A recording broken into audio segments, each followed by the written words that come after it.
موضوع الدرس في أحوال السعداء يوم القيامة سورة الواقعة تفسير ابن كثير. الحمد لله رب العالمين والصلاة والسلام على أشرف الأنبياء والسيد المرسلين سيدنا محمد وعلى آله وأصحابه أجمعين.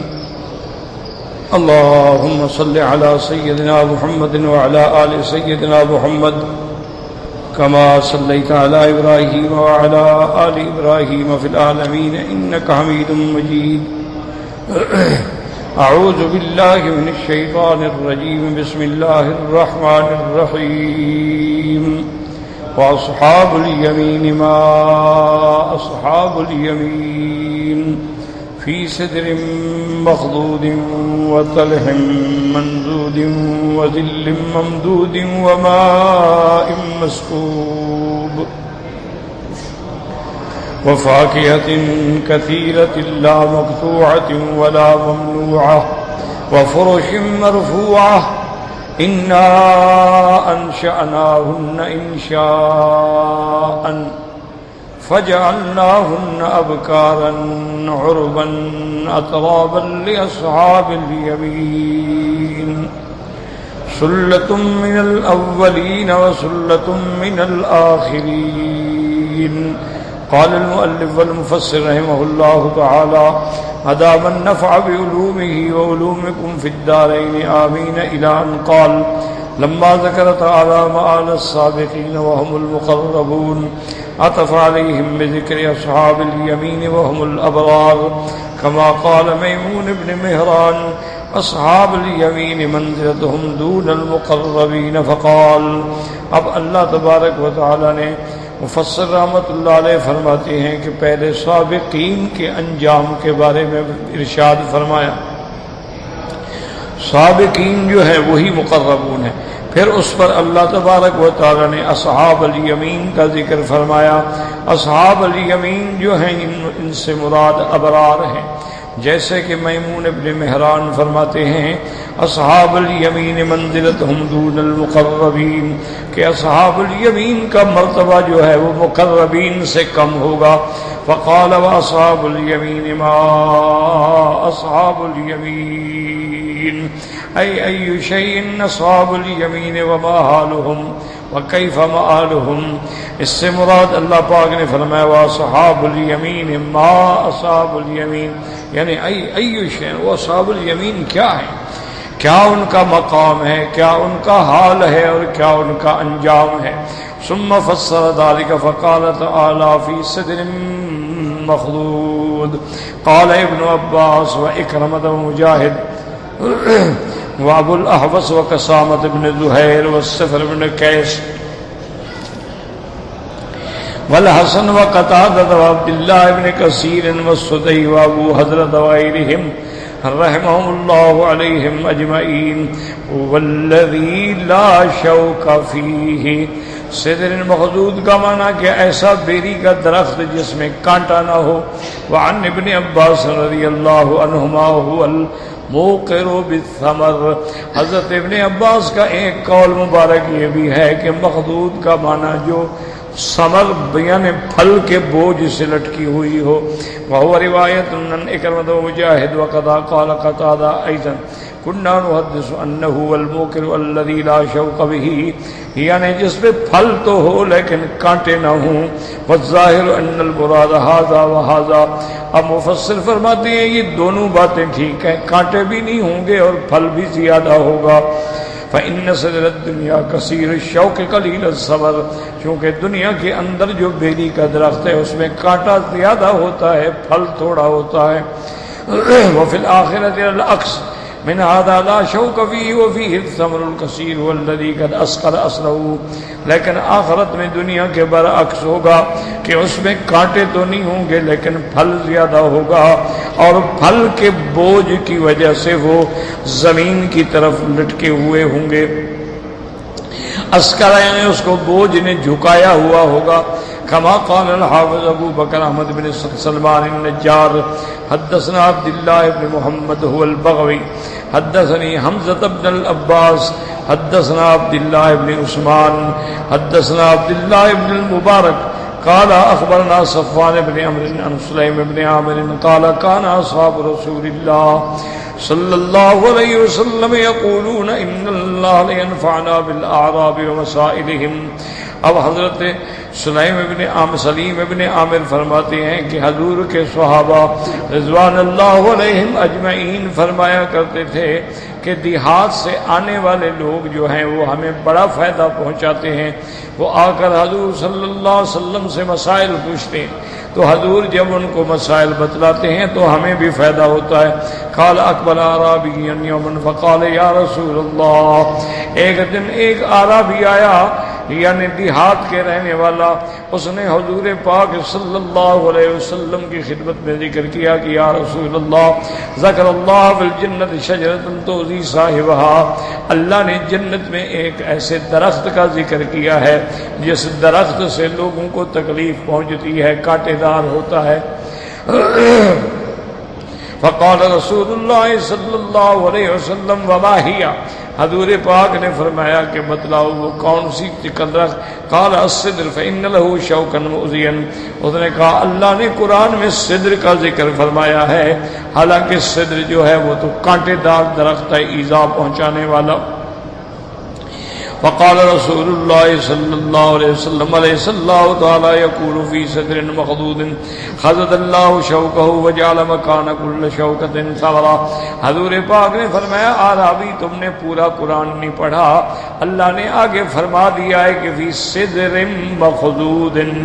مخضود کا معنی جس کے کانٹے جو ہیں اتار دیے گئے اور ہر کانٹے کی جگہ اللہ نے پھل لگا دیا ہوگا. فإنها لتنبت ثمرا تفتق الثمرة منها 72 لونا من طعام. اور اس سے ایسے پھل لگیں گے اور ایک ایک پھل کے اندر جو ہیں 70 قسم کا ذائقہ ہوگا. ما فيها لون يشبه الآخر. اور ہر پھل کا رنگ جو ہے وہ دوسرے سے الگ ہوگا. طریق آخر قال ابو بکر بن ابی داؤد قال حدثنا محمد بن المصفى قال حدثنا محمد بن المبارك قال حدثني يحيى بن حمزة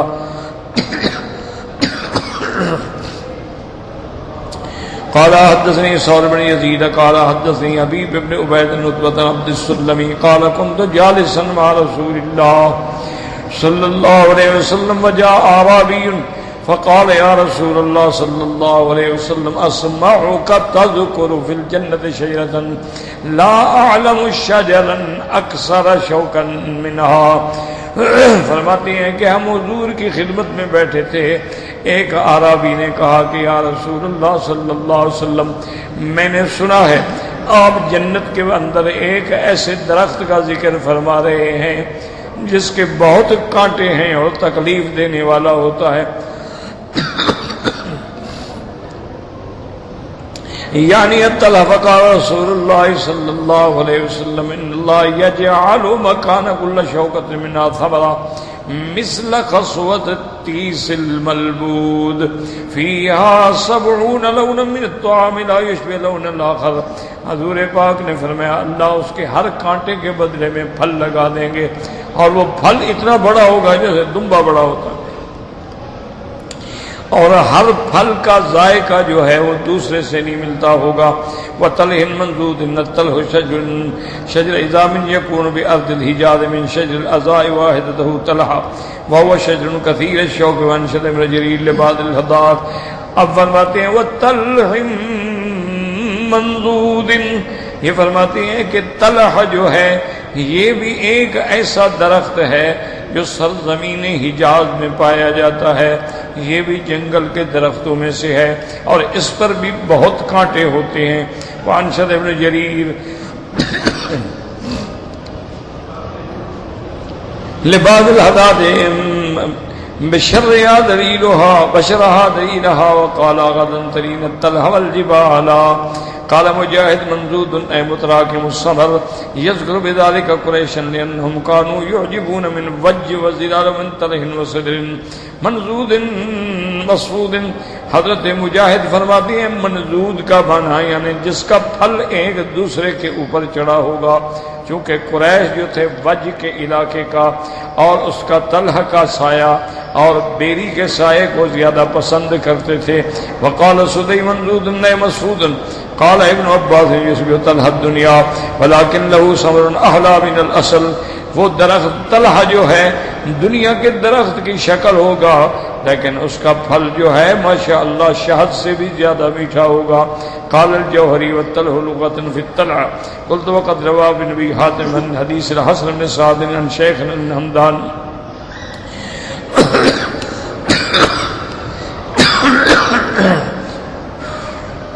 قال سمعت علي رضي الله تعالى عنه يقول هذا الحرف في طلح منضود. حضرت علی نے فرمایا کہ اصل لفظ جو ہے وہ طلع منضود. فعلى هذا يكون من صفة الصدر. پھر یہ صفت بنے گی بیری کے درخت کی. فكأنه وصفه بأنه مخضود وهو الذي لا شوك له وإن طلعه منضود وكثرة الثمرة اور زیادہ پھل والا والله أعلم. وقال ابن ابي حاتم حدثنا ابو سعيد الاشج قال حدثنا ابو معاويه عن ادريس بن جابر بن ياسر عن النبي صلى الله عليه وسلم طلح منضود قال الموز. قال وروي عن عباس وابي هريره والحسن وإكرمة وكسامة بن زهير وقتادة وابي حاتم ذلك وبه قال مجاهد بن زيد وزاد وقال اهل اليمن يسمون الموز الطلح. انہوں نے فرمایا طلحہ سے مراد یہ ہے کہ کیلے کا درخت ہوگا. یمن والے جو ہیں کیلے کو طلحہ کہتے ہیں. ولم یحکی ابن جریر غیر هذا القول. یعنی ابن جریر رحمۃ اللہ علیہ نے صرف یہی قول نقل فرمایا ہے تو صحیح لفظ طلح ہے. حضرت علی نے فرمایا تھا لیکن بعد میں رجوع فرما لیا. وقوله تبارك وتعالى وذل ممدود. قال البخاري رحمه الله تعالى حدثنا علي بن عبد الله قال حدثنا سفيان بن زناد الأعرج عن أبي هريرة رضي الله تعالى عنه يقول يبلغ به النبي صلى الله عليه وسلم قال إن في الجنة شجرة يسير الراكب بظلها مئة عام لا يقطعها اقرأوا إن شئتم والظل ممدود. حضرت ابی ہریرہ رضی اللہ تعالیٰ عنہ سے روایت ہے امام بخاری رحمۃ اللہ علیہ نے نقل فرمائی ہے کہ حضور سے یہ بات پہنچی کہ آپ نے فرمایا کہ ان فی الجنت شجرۃ جنت کے اندر ایک درخت ہوگا یسیر الراکب فی ظلھا ایک سوار جو ہے وہ 100 سال تک اس کے سائے میں اپنے گھوڑا دوڑاتا رہے گا لیکن وہ سایہ ختم نہیں ہوگا. آپ نے فرمایا چاہو تو دلیل میں پڑھ لو اقرؤوا ان شئتم. اللہ نے فرمایا وذل ممدود ورواہ مسلم من حدیث الأعرج به وقال الامام احمد حدثنا شریح قال حدثنا فلي عن هلال بن علي عن عبد الرحمن بن ابي امرة عن ابي هريرة رضي الله تعالى عنه قال قال رسول الله صلى الله عليه وسلم ان في الجنة شجرة يسير الراكب في ظلها 100 عام اقرأوا ان شئتم والظل ممدود. وقد رواه مسلم من حديث الأعرج به وقد رواه البخاري عن محمد بن سفيان عن فليح به وقد رواه عبد الرزاق عن معمر بن حمام بن ابي هريره وقد رواه حماد بن سلمة عن محمد بن زياد عن ابي هريره وليس بن سعد سيد المقبري النبي هريرة رضي الله تعالى عنه وعوف عن ابن سيرين عن ابي هريرة رضي الله تعالى عنه به. وقال الامام احمد حدثنا محمد بن جعفر وحجاج قال لا حدثنا شعبہ سمعت ابا الضحاک يحدث عن ابي هريرة رضي الله تعالى عنه عن رسول الله صلى الله عليه وسلم انه قال ان في الجنة شجرة يسير الراكب في ظلها 70 أو 100 سنة هي الشجرة الخلد. ایک ایسا درخت ہوگا جس کے تحت آپ نے فرمایا کہ سوار جو ہے 70 سال یا 100 سال اس کے سائے میں گھوڑا دوڑاتا رہے گا اور اس کا نام شجرۃ الخلد ہے. وقال ابن ابی حاتم حدثنا احمد بن سنان قال حدثنا یزید بن ہارون محمد بن عمرو بن ابی ہریرہ رضی اللہ تعالی عنہ رسول اللہ صلی اللہ علیہ وسلم قال فی الجنة شجرۃ یسیر الراکب فی ظلها 100 عام ما یقطعها واقرؤوا ان شئتم وظل ممدود. اسناد جید ولم يخرجوه وهكذا رواه ابن ابي كريم بن عبد الرحيم البخاري كل من محمد بن عمرو به، وقد رواه الترمذي من حديث عبد الرحيم بن سليمان به. وقال ابن جرير حدثنا ابن حميد قال حدثنا مهران قال حدثنا اسماعيل بن ابي خالد زياد مولى بني مخزوم عن ابي هريره رضي الله تعالى عنه قال ان في الجنه لشجره يسير الراكب في ظلها 100 عام اقرأوا ان شئتم وظل ممدود فبلغ ذلك کعبا. یہ بات حضرت کعب کو پہنچی فقال صدقا، انہوں نے فرمایا بالکل آپ نے سچ فرمایا. والذی انزل التوراۃ علی موسیٰ والفرقان علی محمد علیہ الصلاۃ والتسلیم، فرمایا مجھے قسم ہے اس ذات کی جس نے تورات حضرت موسیٰ علیہ السلام پہ اتاری اور قرآن حضرت محمد مصطفیٰ پہ اتارا. لو ان رجلا رکب حکۃ او جزعۃ، یعنی وہ چھوٹا نوجوان اونٹ پہ چڑھے، ثم دعا باعلی تلک الشجرۃ ما بلغها حتی یسقط حرما، تو وہ اونٹ بھی ختم ہو جائیں گے لیکن وہ ختم نہیں ہوگا درخت. ان اللہ تعالی غرسها بیدہ، اللہ نے اس کو اپنے ہاتھ سے لگایا جیسے اس کی شان کو زیبا ہے.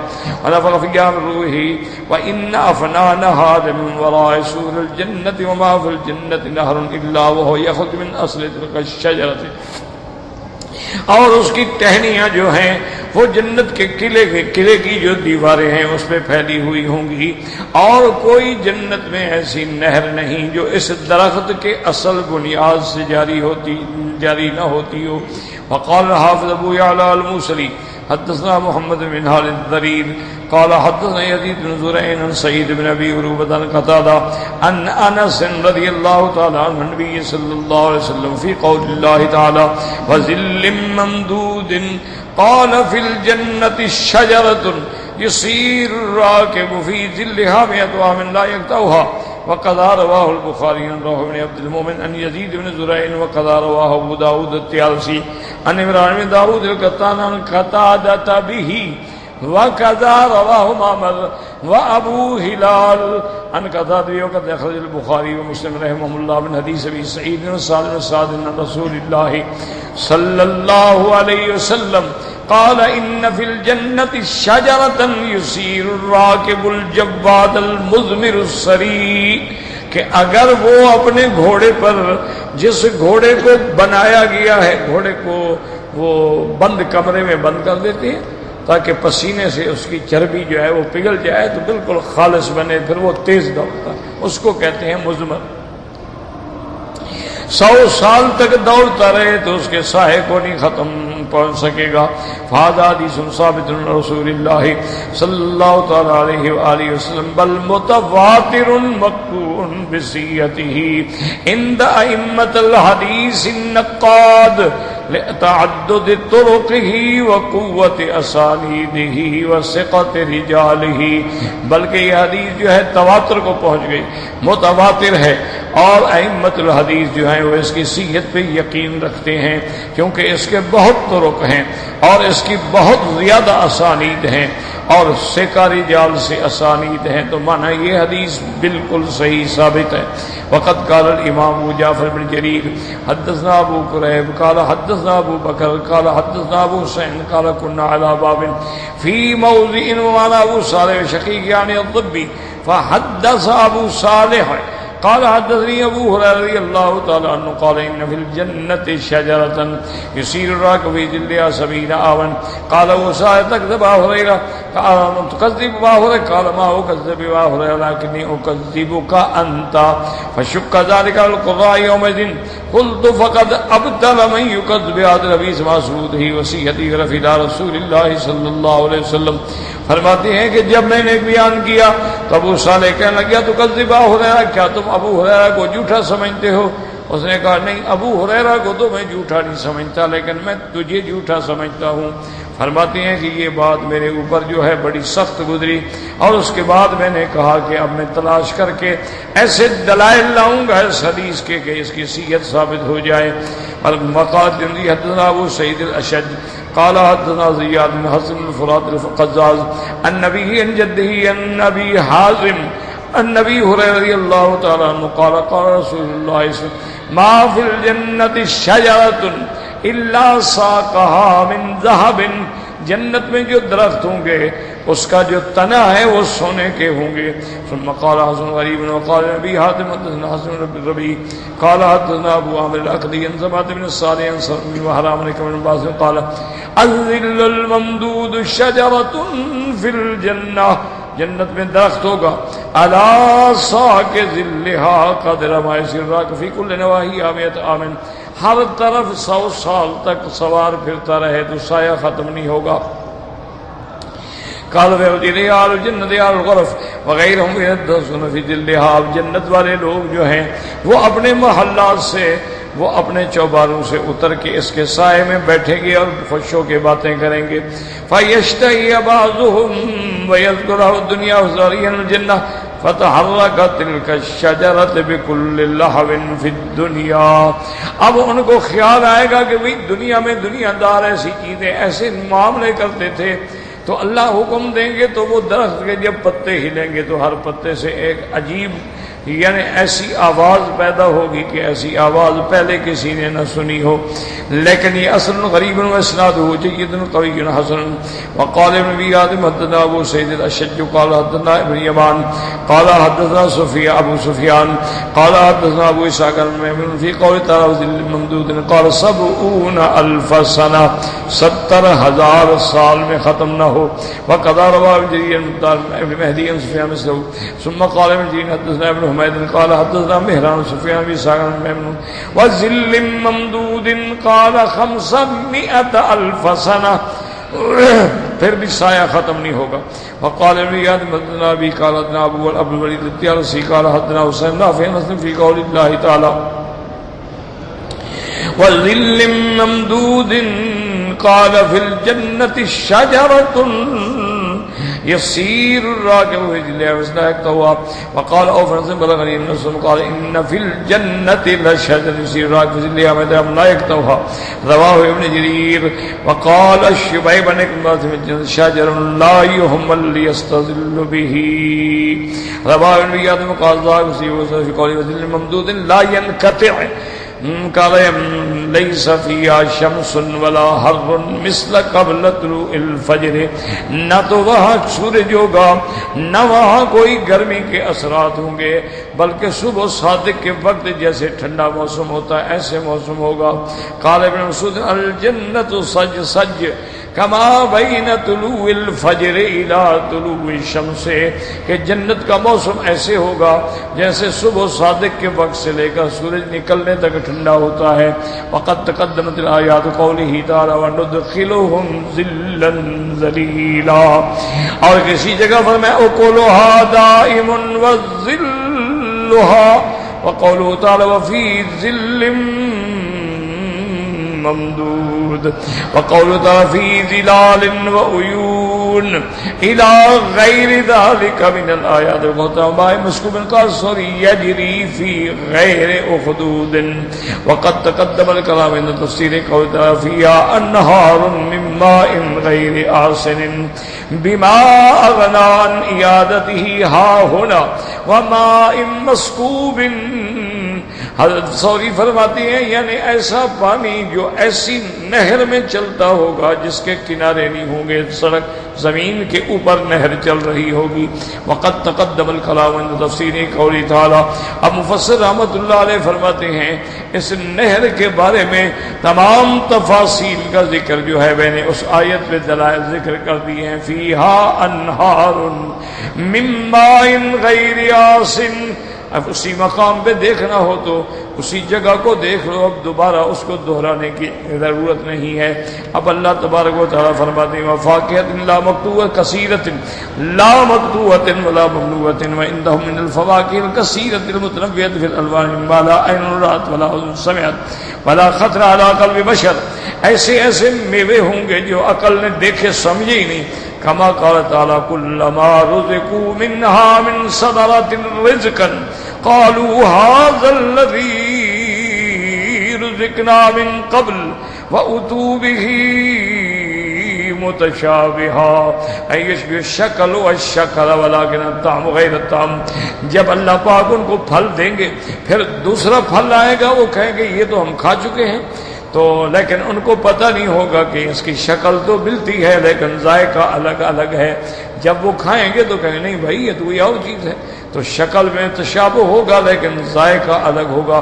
وفی الصحیحین فی ذکر سدرۃ المنتہی فاذا ورقها كآذان الفیلة ونبقها مثل قلال حجرا. اب حضرت مفسر فرماتی ہیں کہ صحیحین میں یعنی بخاری اور مسلم کے اندر سدرۃ المنتہی کے بارے میں صحیح حدیث موجود ہے. حضور پاک نے فرمایا فَإِذَا وَرَقُهَا، سدرۃ المنتہی جو ہے اس بیری کے درخت کے پتے ایسے ہوں گے جیسے ہاتھی کے کان ہوتے ہیں، یعنی بڑے بڑے. فَإِذَا وَنَّبَقُهَا، اس پر جو بیر ہیں مثل قلال حجر، جیسے بنی حجر کے بڑے بڑے مٹکے ہوتے ہیں، اتنا بڑا ہوگا. وفیہما ایضا من حدیث مالک بن زید بن سعد بعد قال غزوۃ الشمس وصلى رسول الله صلى الله عليه وسلم الصلاة وفيه قالوا يا رسول الله صلى رأيناك تناولت شيئا في مقامك هذا ثم رأيناك تكعكعت قال إني رأيت الجنة تناولت منها عنقودا ولو أخذت وأكلت منها بقيت الدنيا. حضور صلی اللہ علیہ وسلم حضرت ابن عباس فرماتے ہیں کہ سورج گرہن ہو گیا، حضور پاک نے نماز پڑھی اور اس کے بعد صحابہ کہتے ہیں کہ ہم حیران ہوئے کہ نماز میں آپ آگے تشریف لے گئے، تکعکعت، پھر واپس تشریف لے آئے. تو جب فارغ ہوئے تو صحابہ نے پوچھا کہ حضور آپ نے ایسا کیوں کیا؟ آپ نے فرمایا کہ مجھے اللہ نے جنت دکھلائی، میرا دل چاہا تھا کہ میں وہاں سے ایک گوشہ انگوروں کا توڑ لوں، اگر وہ مل جاتا تو تم ساری زندگی کھاتے رہتے، وہ ختم نہ ہوتا، لیکن اللہ نے ہٹا دیا کہ یہ آخرت کی نعمتیں ہیں. وقال الحافظ ابو يعلى حدثنا ابو خيثمة قال حدثنا عبد الله بن جعفر قال حدثنا عبيد الله قال حدثنا ابو وكيل عن جابر رضي الله تعالى عنه قال بيننا نحن في صلاة الظهر استقدم رسول الله صلى الله عليه وسلم فتقدمنا معه ثم تناول شيئا ليأخذه ثم تأخر فلما قضى الصلاة قال له ابي بن كعب يا رسول الله صنعت اليوم في الصلاة شيئا ما كنت تصنع. حضور آگے گئے پھر پیچھے آئے تو ابی بن کعب نے پوچھا کہ حضور آپ پہلے تو نماز میں ایسا کبھی نہیں کرتے. قال إنه وردت علي الجنة وما فيها من الزهرة والنضرة. حضور پاک نے فرمایا اللہ نے مجھے جنت دکھلائی ہے اور جنت کے اندر جو بہار ہے، جو پھل ہیں، جو نعمتیں ہیں. فتناولت منها كتفا من آتيكم به فحيل بيني وبينه، میں نے چاہا کہ انگوروں کا گوشہ لے لوں تاکہ تم لوگ کھاؤ، لیکن اللہ نے ہٹا دیا، پھر دور ہو گیا. وَلَوْ أَتَيْتُكُمْ بِهِ لَكَانَ مِنَ السَّمَاءِ وَالْأَرْضِ. اگر وہ گوشہ آ جاتا دنیا میں، آسمان اور زمین کی ساری مخلوق بھی کھاتی رہتی تو وہ کبھی ختم نہ ہوتا.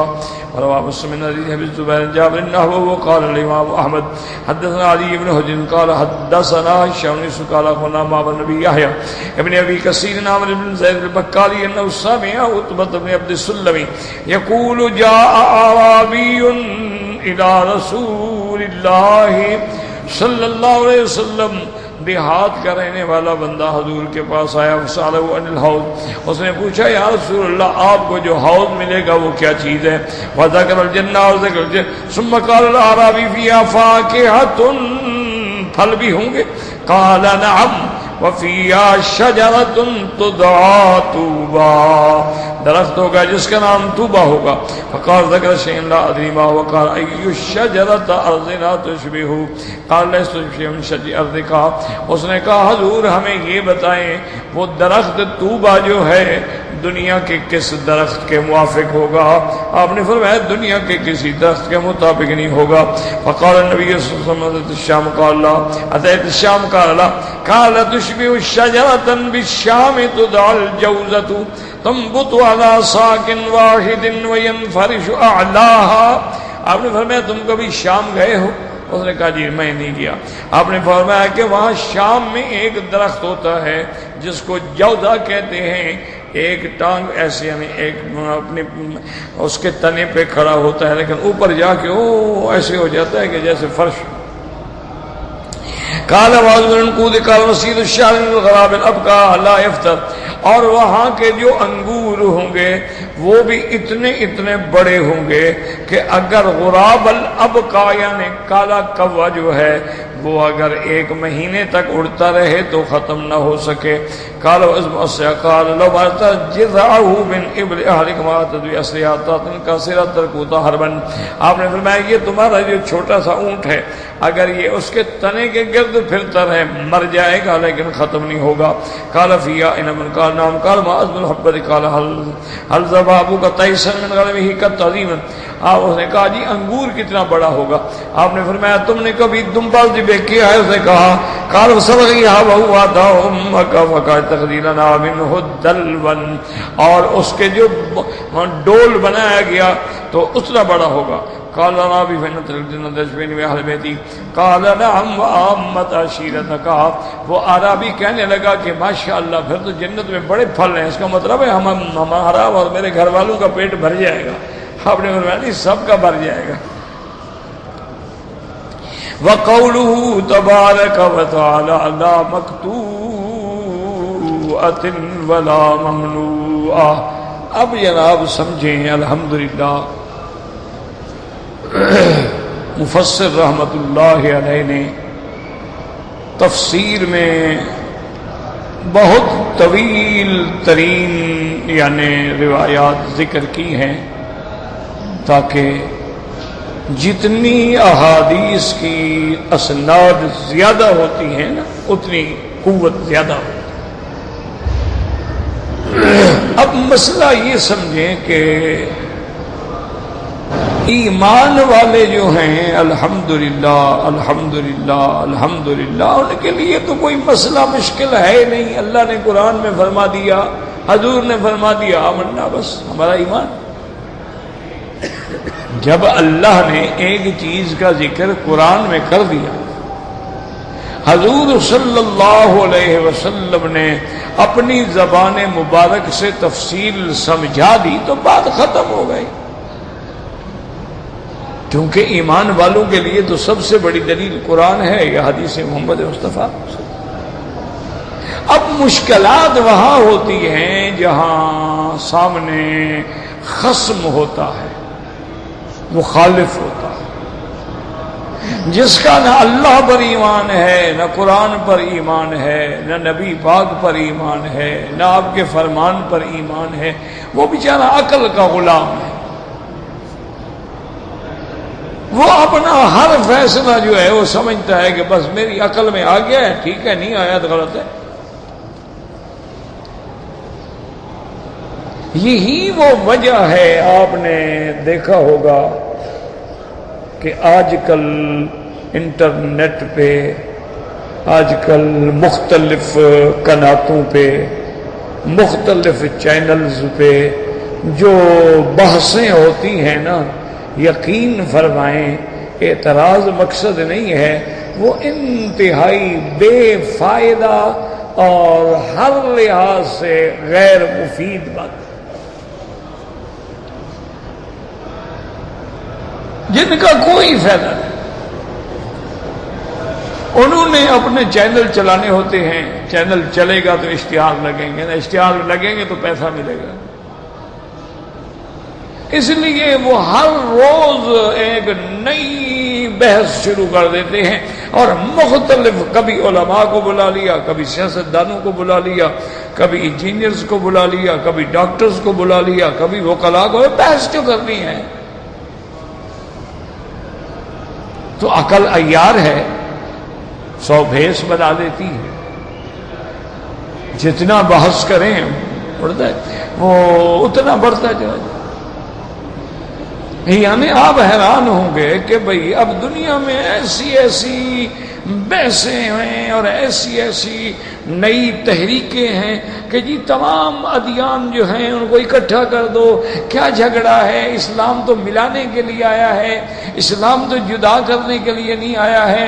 یہ مولوی یہ مدرسے والے یہ دین والے لوگوں کو لڑا رہے ہیں، کسی کو شیعہ، کسی کو سنی، کسی کو دیوبندی، کسی کو بریلوی، کسی کو الحدیث، کسی کو مقلد، کسی غیر، یہ لڑانے والے سارے مولوی تو ہیں، یہ سارے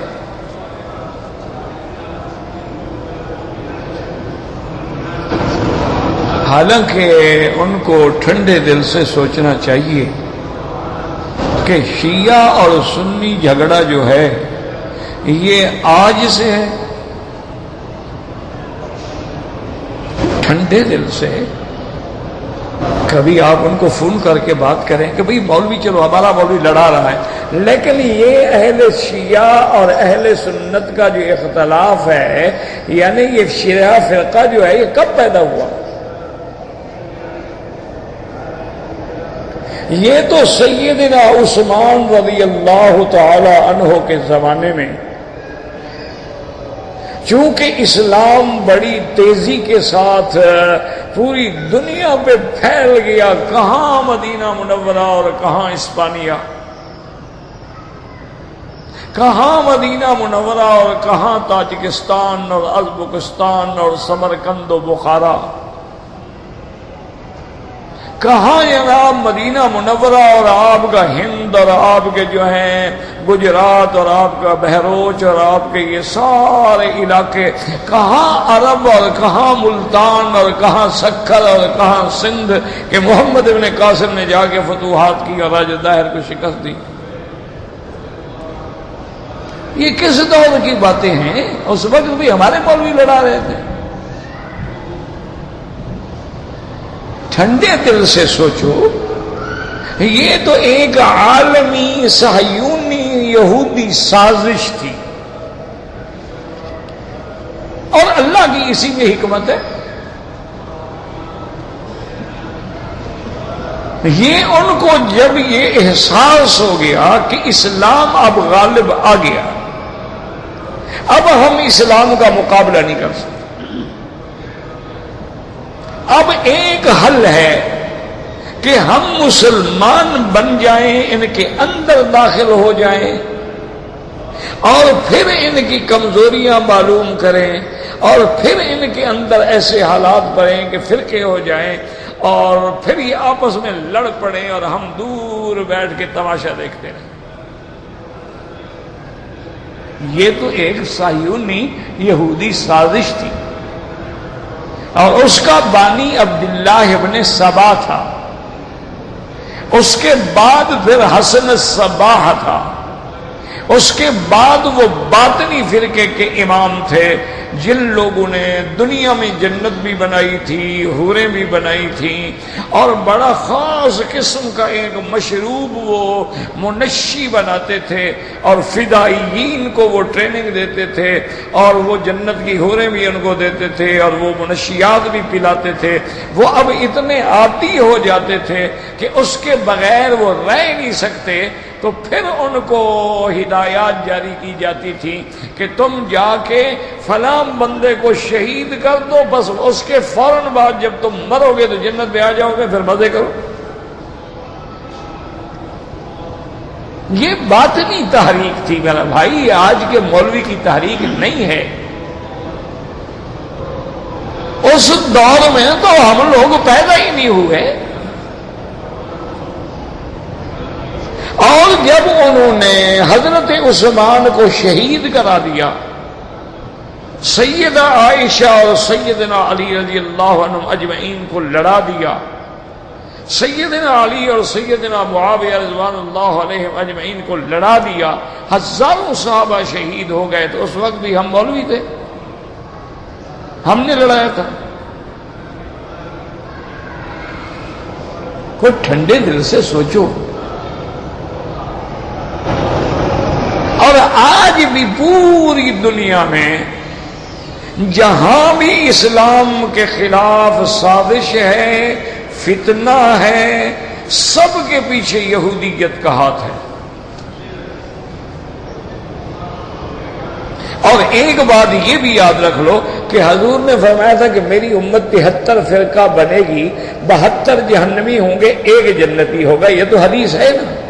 وہ 73 فرقے تو پھر بنیں گے، ہم کون ہیں ان کو ختم کرنے والے؟ وہ تو حضور نے پہلے فرما دیا.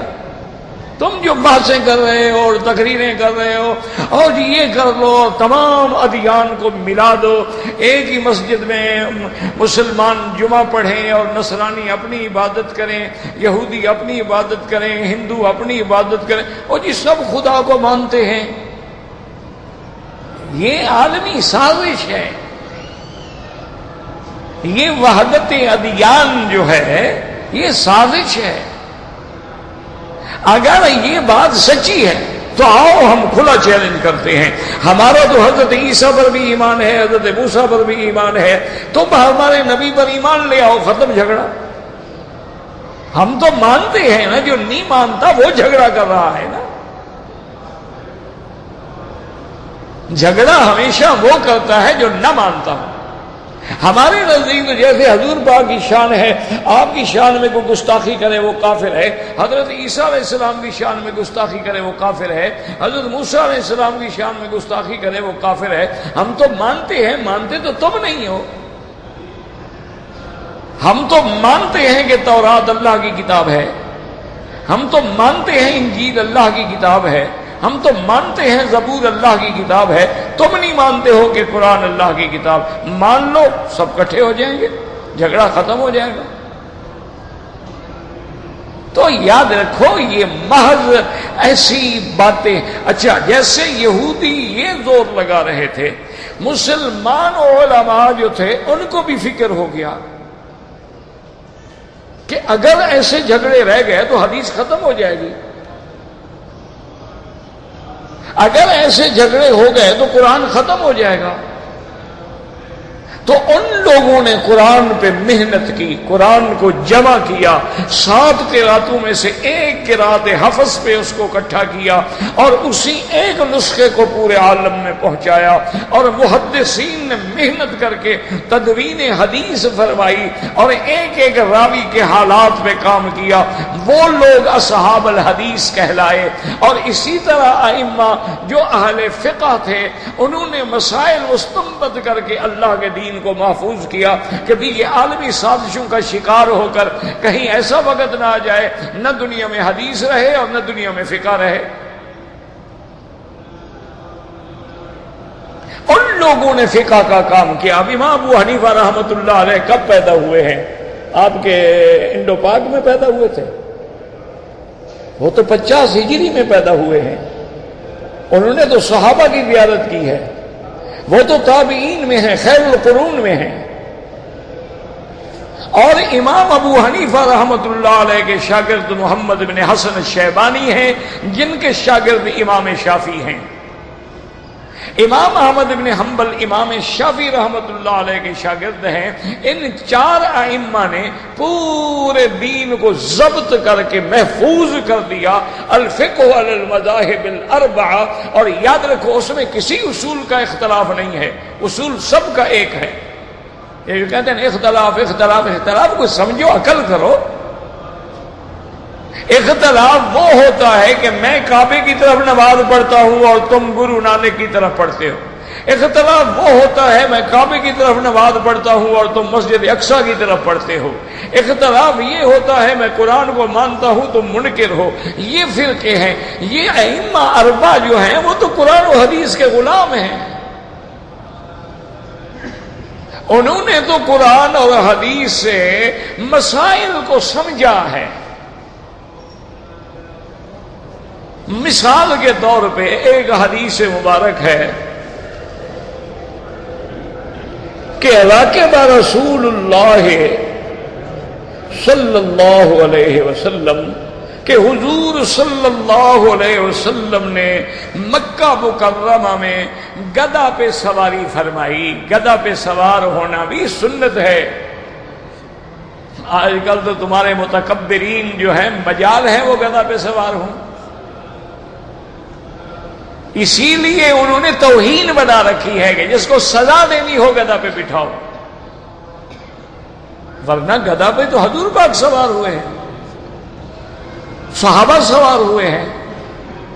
اور یہ تو ابھی چند سال ہوئے ہیں کہ یہ وہ بات ختم ہو گئی ہے. ورنہ اہل مکہ جو ہے حج کے بعد گدھا پہ سوار ہو کے قافلے جاتے تھے مدینہ منورہ کی زیارت کے لیے. اور اس میں 500 ہزار گدھا ہوتی تھی, اس پہ سوار ہوتے تھے اور راستے پہ منزلوں پہ ٹھہرتے تھے. وہاں غریب انتظار میں ہوتے تھے, وہاں دیگیں پکاتے تھے, وہاں ان کو کھلاتے تھے. اور یہ تقریباً 1 مہینے میں جا کے سفر ختم ہوتا تھا. تو حضور سوار ہوئے. اب حدیث میں تو اتنی لفظ ہے نا کہ رکب رسول اللہ صلی اللہ علیہ وسلم علی الحمار، حضور پاک نے گدھا پہ سواری فرمائی مکے میں. بس اب حدیث تو اتنا ہے، لیکن یہ فقیہ کا کام ہے کہ اس نے مسئلہ نکالا. اس نے کہا سکل النبوتی، اس نے کہا ہر مکہ تھا، گرمی ہو مکے کی اور بوجھ ہو نبوت کا، فکیف لا یورک، یہ ہو سکتا ہے کہ گدھا کو پسینہ نہ آیا ہو. اور حضور نے کپڑے نہیں دھوئے تو مسئلہ سمجھ آ گیا کہ جانور کے پسینے سے کپڑا پلید نہیں ہوتا. یہ کام ہوتا ہے فقیہ کا کہ وہ حدیث سے مسئلہ نکالتا ہے. وہ مسئلہ گھر سے نہیں لے آتے، یاد رکھو. یہ جاہلوں نے بنایا ہوا ہے کہ جی 4 امام اور 4 امام اور 4 امام. یہ بے وقوفوں والی بات ہے. اب اللہ کے حرم کے کتنے دروازے ہیں؟ تو اگر کوئی باب العمرہ سے آئے، باب الفتح سے آئے، باب السلام سے آئے، باب الملک عبدالعزیز سے آئے، باب فاضل، سب حرم آ رہے ہیں، چاہے 500 دروازوں. یہ کیا اختلاف ہے؟ یہ ائمہ اربعہ جو ہیں یہ تو اسکول آف تھاٹ ہیں، یعنی کسی بھی راستے میں آپ آئیں گے حضور کی حدیث پر. اور آپ دنیا کو چیلنج کر سکتے ہیں. 4 مذہب ہیں، 4 ائمہ ہیں. کوئی امام کہتا ہے کہ مغرب کی 4 رکعت نماز پڑھو. کسی امام نے آج تک کہا ہے کہ فجر کی 3 رکعت پڑھو. کسی امام نے آج تک کہا عشاء کی 4 کے بجائے 6 رکعتیں نماز پڑھی کرو. اصول میں کوئی جھگڑا نہیں. جو مسئلہ قرآن میں ہوگا، حدیث میں ہوگا، صحابہ میں ہوگا، خلفائے راشدین میں ہوگا، جھگڑا ہے ہی نہیں، سب مانتے ہیں. اختلاف کہاں ہوتا ہے کہ وہ چیز نہ قرآن میں ہے نہ حدیث میں ہے، نہ صحابہ کے دور میں ہے. مثلا ایک آدمی ہے، ایکسیڈنٹ ہو گیا، خدا نہ کرے، اس کو چوٹ لگ گئی، اس کو بلڈ کی ضرورت ہے. اب ڈاکٹر کہتی ہیں کہ جناب بلڈ لے آؤ، جلدی کرو جلدی کرو، اور اس کے گروپ کو ملائیں گے کہ یہ اے ہے، پازیٹیو ہے، فلاں ہے، یہ ہے، بی ہے، کیا ہے. تو اگر وہ گروپ مل جائے گا تو فوراً وہ بوتلیں لگا دیں گے کہ بھئی اتنا خون نکل گیا ہے تو مر جائے گا. تو اب کسی مریض کو کسی دوسرے بندے کا خون دینا جو ہے یہ شریعت میں جائز ہے؟ کوئی ہے قرآن کی آیت یا حدیث؟ تو اب جناب ہم کیا کہیں؟ اب فقہا نے اجتہاد کیا کہ ہاں ٹھیک ہے، حضور کے زمانے میں تو یہ تھا ہی نہیں نا کہ بلڈ دیا جائے. وہ اس زمانے میں تو کوئی نہ میڈیکل تھا، نہ ہاسپٹل تھی، نہ اتنا سسٹم تھا کہ بلڈ تبدیل کیا جا سکے. تو انہوں نے غور کیا، انہوں نے کہا کہ بھائی بات یہ ہے کہ یہ خون دینا جو ہے نا مریض کو یہ جائز ہے، لیکن اس کے لیے دلیل بھی تو چاہیے نا. انہوں نے کہا بھی ایک دلیل تو یہ ہے کہ جب کسی مجبوری میں آدمی مضطر ہے، مر رہا ہے، تو اس کے لیے قرآن کہتا ہے حرام بھی کھا لے، جان بچا لے. ایک تو یہ ہمیں راستہ ملتا ہے کہ بھی جان بچانی ضروری ہے. دوسرا ہمیں یہ راستہ ملتا ہے کہ اگر میاں بیوی نے طلاق دے دی، خاوند نے، بچہ ہے چھوٹا دودھ والا، ماں نے کہا، اس نے کہا بات سنو، مجھے تو تم نے طلاق دے، لے جاؤ اپنا بچہ، اس کو بھی دودھ پلاؤ، میں نہیں پلاتی، میں تمہارے بچے کو پھر دودھ کیوں پلاؤں. تو اب قرآن کیا کہتا ہے؟ فَسَتُرْضِعُ لَهُ أُخْرَى. قرآن کہتا ہے 2 باتیں ہیں، یا تو اس کی ماں دودھ پلائے گی، آتُوهُنَّ أُجُورَهُنَّ، اس کو تم پیسے دو، کیونکہ اب وہ تمہاری بیوی نہیں رہی، وہ اب امرأہ اجنبیہ ہے، اس کو تم پیسے ادا کرو دودھ پلانے کے. اگر وہ اس پہ بھی راضی نہیں ہوتی، کہتے ہیں چھوڑو جی، مجھے لاکھ بھی دے میں نہیں پلاتی، اس نے میری کون سی قدر کی ہے، میں نے بچہ گود میں رکھا ہوا ہے، طلاق دے دی ہے مجھے، اور لے جاؤ بچے کو. تو اب قرآن کیا کہتا ہے؟ فَسَتُرْضِعُ لَهُ أُخْرَى. اب کسی اور دودھ والی عورت سے بات کرو، کوئی دایا آ کے اس کو دودھ پلائے، جیسے میرے مدنی سرکار کو بی بی حلیمہ نے دودھ پلایا، رحمت دو عالم کو دودھ جو ہے بی بی حلیمہ سعدیہ نے پلایا ہے. تو انہوں نے کہا جی اب دایا تلاش کرو، اس کو پیسے دو، وہ دودھ پلائے بچے کو۔ تو اب فقہا نے اجتہاد کیا، انہوں نے کہا اگر دوسری ماں کا دودھ اس کے اندر جانا جائز ہے تو خون تو اسی دودھ سے بنتا ہے، پھر خون جانا کیوں جائز نہیں؟ انہوں نے مسئلہ نکال دیا، انہوں نے کہا بھی اگر اس کے اندر دودھ ڈال سکتے ہو تو خون کس چیز سے بنتا ہے؟ بچے کا اندر اس وقت صرف دودھ ہی خوراک ہوتی ہے نا، تو اس کا خون تو اسی سے بنے گا۔ تو اگر دودھ منتقل کرنا جائز ہے تو پھر اس کا جو ہے خون منتقل کرنا بھی جائز ہے۔ اسی لیے مثلا ایک آدمی ہے، اللہ نہ کرے اللہ نہ کرے اللہ نہ کرے اس کا ناک کٹ گیا، اب دنیا میں پلاسٹک سرجری اتنی ایڈوانس ہو گئی ہے کہ اگر وہ اصل مل جائے پھر تو پتہ ہی نہیں لگتا نا، اگر اصل نہ بھی ملے تو بالکل اس کے رنگ کے مطابق جو ہے وہ پلاسٹک کا یا کسی مادے کا بنا کے لگا دیتے ہیں، اور کچھ عرصے کے بعد کوئی پہچان بھی نہیں سکتا۔ تو کیا بھائی یہ جائز ہے کہ ہم ناک جو ہے پلاسٹک کا لگوا لیں؟ ہونٹ کٹ گیا ہم پلاسٹک کا لگوا لیں؟ تو اب محدثین کا کام تھا حدیثیں جمع کرنا، اس لیے ان کو کہتے ہیں اصحاب الحدیث، اہل حدیث، وہ جو حدیثیں جمع کرتے رہے، ان کا کام مسائل نہیں۔ اسی لیے بڑے بڑے محدثین نے فرمایا، انہوں نے فرمایا کہ نحن الصیادلہ وانتم الاطباء، انہوں نے کہا اے فقہائے امت اصل ڈاکٹر تو تم ہو، ہم تو بھائی کیمسٹ ہیں، دوائیں کٹھی کر کے رکھ دی ہیں، اب فیصلہ تم نے کرنا ہے کہ یہ دوا کس کو دینی ہے۔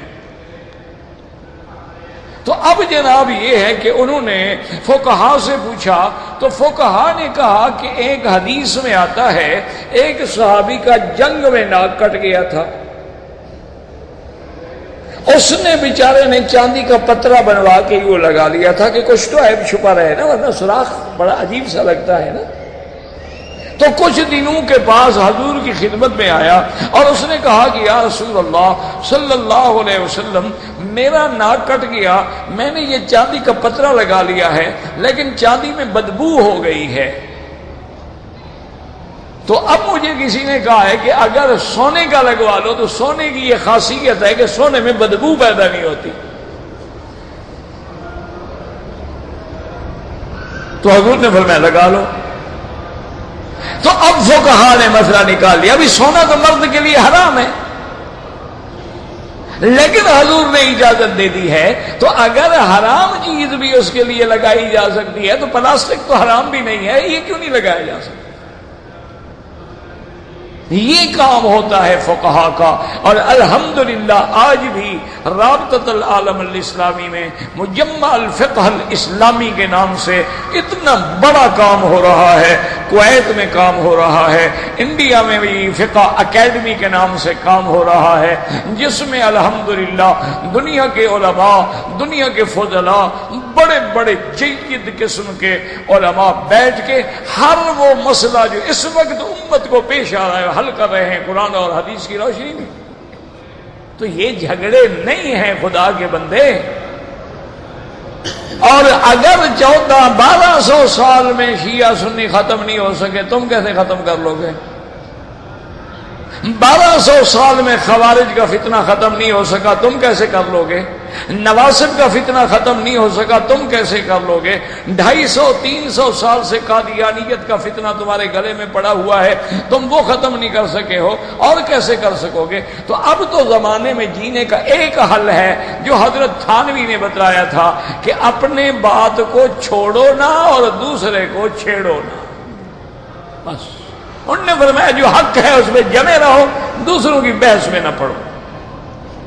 اور میرے آقا نے فرمایا تھا کہ جب فتنہ عام ہو جائے، حضور نے فرمایا جب فتنہ عام ہو جائے، قتل عام ہو جائے، ہر وقت لوگ قتل ہو رہے ہوں، تو ہم کیا کریں؟ صحابہ نے، آپ نے فرمایا اغلق علیک بابک اکثر سیفک، تلوار توڑ دینا، گھر کا دروازہ بند کر لینا، امسک علیک لسانک، زبان بند کر لینا، بس اپنی عبادت کرتے رہو، کسی فتنے میں جھگڑے دخل دینے کی تمہیں ضرورت نہیں۔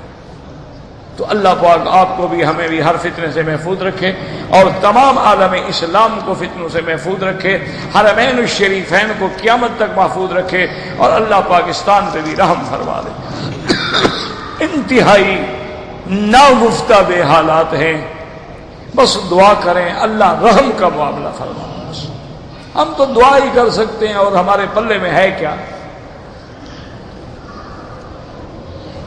کہتے جی کہ میں نے وضو کر کے مسواک کیا تو خون نکل آیا، اگر خون بہہ جائے تو امام ابو حنیفہ فرماتے ہیں دوبارہ وضو کریں، اور اگر معمولی سے تھا کلی کر لو۔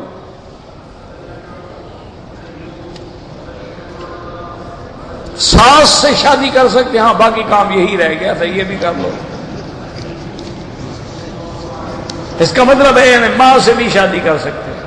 انا للہ و انا الیہ راجعون۔ زدنا انسانوں کے نفل ادا کر سکتے ہیں، خود نفل پڑھے، تم کیوں پڑھو بھائی؟ اگر پیشاب کے دوران میں قطرے آئیں تو وہ منی نہیں ہوتی، وہ مزی ہوتی ہے یا ودی ہوتی ہے، اس کے لیے وضو کافی ہے، غسل کی ضرورت نہیں ہوتی۔ غسل تب ہوتا ہے جب مادہ منویہ شہوت کے ساتھ اور ٹپک کے نکلے۔ زندہ انسان کے لیے طواف اپنے لیے کرو، اس کے لیے دعا کرو۔ اگر میں نے ریاض جانا ہے، واپسی پہ احرام باندھو، میقات ہے۔ عمرے کے لیے بال بالکل جتنے عمرے کرو گے ہر دفعہ یا اس طرح پھرواؤ یا بالوں کا چوتھا حصہ کٹ جائے۔ یہ جو ٹک لگاتے ہیں نا، 3 بال ادھر سے اور 2 ادھر سے اور 2 ادھر سے، ان پر دم بھی پڑ جاتی ہے اور احرام سے بھی وہ نہیں نکلتے، گویا ابھی تک وہ احرام میں ہے جب تک بال نہیں کٹائیں گے۔ احرام کھولنے کا یہ معنی نہیں کہ چادریں کھول دو، چادریں تو لباس احرام ہے، احرام ہوتا نیت سے ہے، کھلتا حلق سے ہے۔